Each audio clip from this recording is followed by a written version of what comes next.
A 26-year-old YouTuber makes a horror movie in 20 days for $750,000. 4 weekends later, it has earned $224 million worldwide, making 330 times its budget.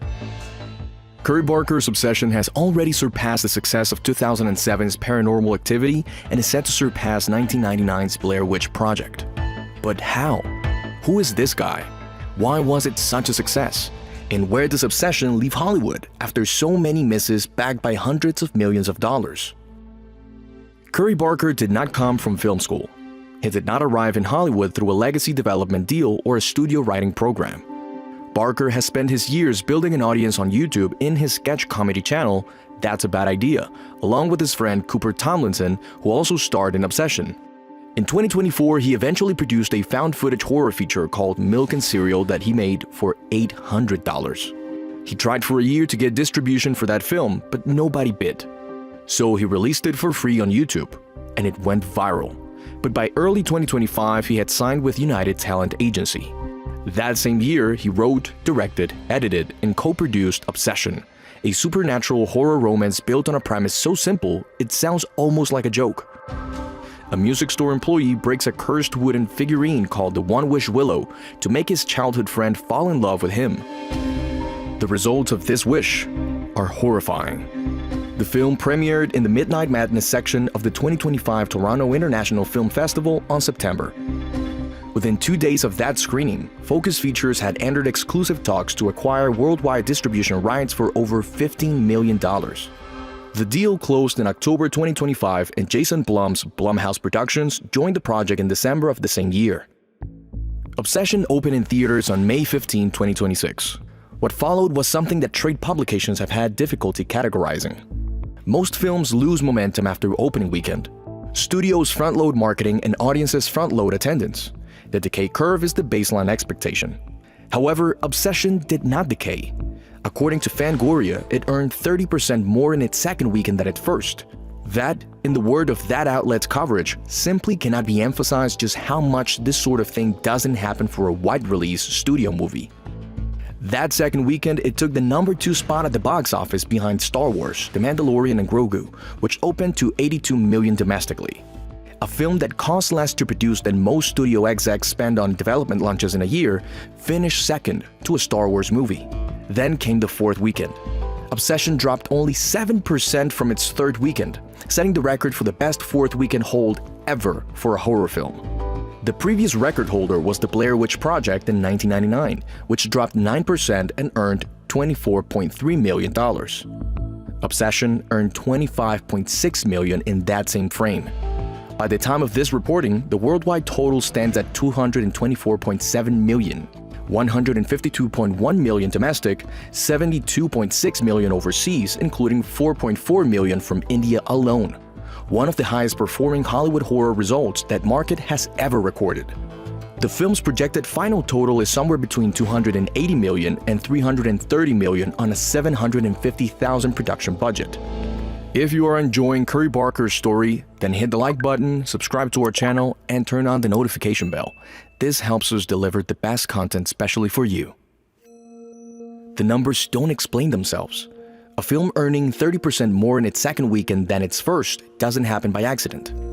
It happens because an audience was built before opening night and then handed something they wanted to share.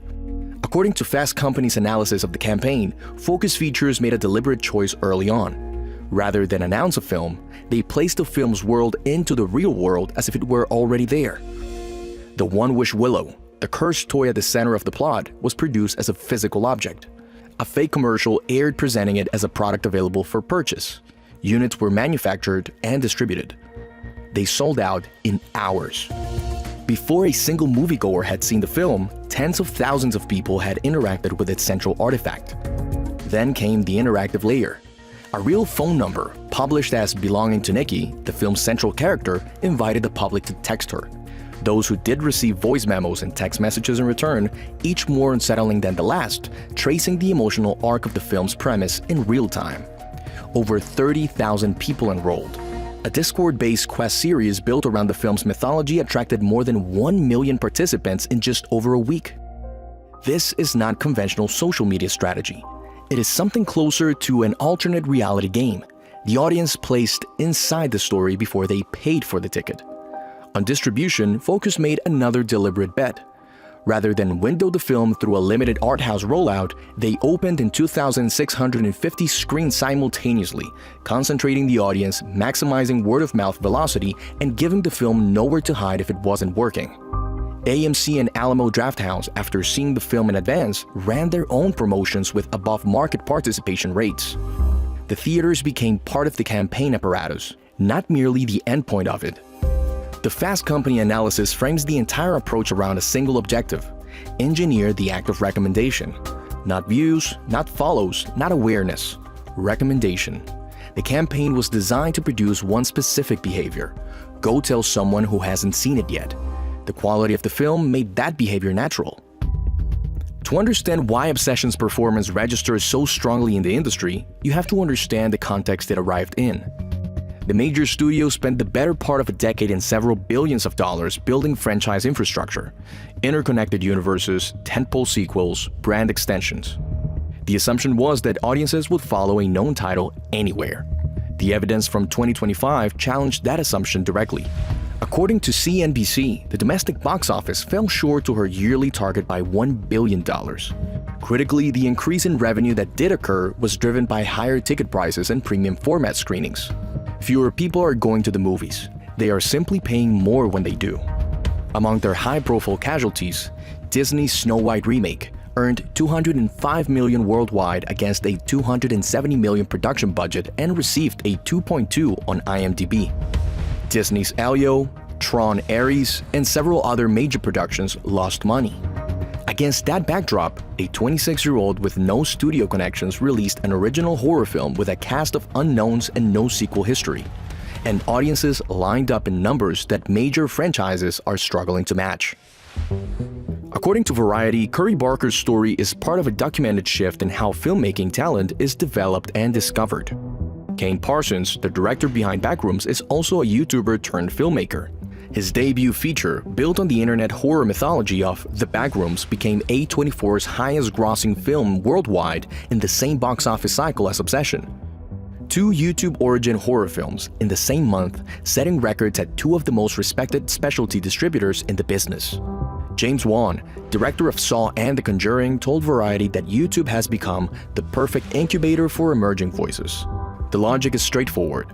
These creators have spent years making things in front of a real audience, receiving direct feedback, iterating, failing in public, and developing judgment about what actually works.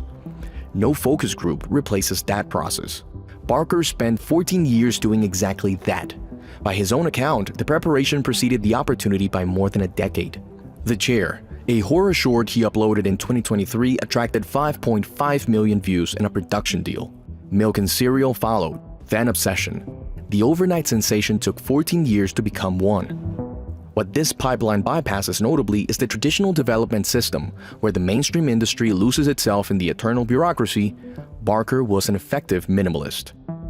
Barker wrote the film, directed it, edited it, and retained enough creative control that the final cut reflects one person's vision. Steven Spielberg weighed in directly when asked about Obsession and Backrooms at the red carpet for his own upcoming film, Disclosure Day. I'm so happy for them. I think it's so fantastic. I think it's great that they had basically very little money, especially Obsession had under $1 million, and the other film had maybe 10 or 9, and they're doing so well, and I just applaud them. And I haven't seen Backroom. I am going to see it when all this is over, but I have seen Obsession, and I loved it. Focus Features has already announced Barker's next film, Anything But Ghosts, in partnership with Blumhouse and Atomic Monster. A24 has separately tapped him to write and direct a new Texas Chainsaw Massacre. Variety reports that sequel talks for Obsession are underway. One film, made for less than what a house costs today, starring actors most of America had never heard of, distributed by a specialty label that had never before crossed $200 million worldwide, is now the most discussed story in the movie business. The studios now have a lot of homework to do. They will have to study the marketing, the festival strategy, and the YouTube to theatrical pipeline. Because by the looks of these last years, something's gotta change for sure. And Curry Barker might just be way ahead of him. But give us your opinion on the movie and its success. And take a few seconds to hit the like button, subscribe to our channel, and turn on the notification bell. And if you want to get early access to our releases, click the link in the description or scan the QR code. See you in our next 10-minute brief.